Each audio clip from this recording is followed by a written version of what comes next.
Police হায়নার রূপে আবার ফিরে আসছে। কিন্তু ডক্টর ইউনূসের আমলে পুলিশ এত বেপরোয়া ছিল না, এত বেয়াদব ছিল না। বর্তমানে পুলিশ এত বেয়াদব, উচ্ছৃঙ্খল।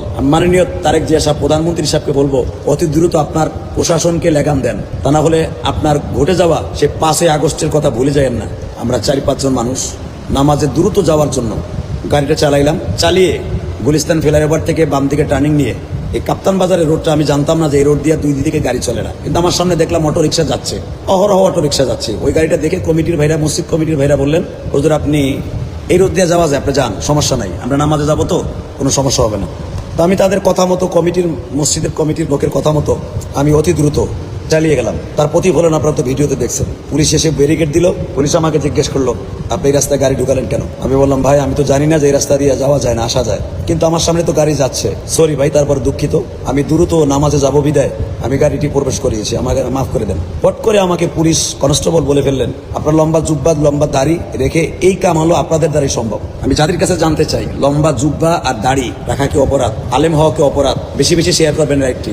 আলেম ওলামার মনের দুঃখ আগে যেরকম ছিল, ঠিক বর্তমান পুলিশের আচরণে সেই দুঃখগুলো আবার জেগে উঠছে। পুলিশ হায়নার রূপে আবার ফিরে আসছে। কিন্তু ডক্টর ইউনূসের আমলে পুলিশ এত বেপরোয়া ছিল না, এত বেয়াদব ছিল না। বর্তমানে পুলিশ এত বেয়াদব, উচ্ছৃঙ্খল। মাননীয় তারেক জিয়া সাহেব প্রধানমন্ত্রী সাহেবকে বলবো অতি দ্রুত আপনার প্রশাসনকে লেগাম দেন, তা না হলে আপনার ঘটে যাওয়া সে 5ই আগস্টের কথা ভুলে যাবেন না। জনগণের অন্তরে কিন্তু পুলিশের প্রতি এখনো একটা বদনজর আছে। প্লিজ আমি মাননীয় প্রধানমন্ত্রীকে বলবো আপনি আলেমকে ভালোবাসেন, আপনি আলেম বিদ্বেষী না।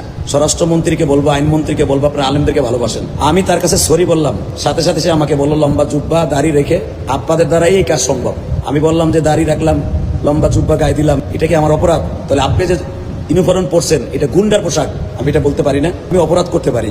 সে আমার বলছে মামলা দিবে। ঠিক আছে মামলা দেন, আমার পোশাকের কথা কেন বললেন? আমার দাড়ির কথা কেন বললেন? সে আমাকে 3000 টাকা মামলাও দিল, মামলার 3000 টাকা আমি পেড করে আসলাম, তারপরে আমার গাড়ির কাগজটা দিল না। সে আমাকে হয়রানি করার জন্য গাড়ির কাগজটা আজমপুর থানায় পাঠিয়ে দিল। আমি মামলা কাটাবার জন্য, গাড়ির কাগজটা আনার জন্য আমি সাথে সাথে 3000 টাকা দিয়ে দিলাম। সে আমার টাকাও নিল, মামলার ইয়েও হলো। আমার 1 সপ্তাহ পরে যে কাগজ আনতে হবে আজমপুর থেকে। জাতির কাছে আমি জানতে চাই আলেম হয়ে কি অপরাধ করেছি? মেরে ভাইরস্ত বুজুর্গ আমার আলেম ভাইরা আজকে আমার সাথে এই দুর্ব্যবহার করেছে।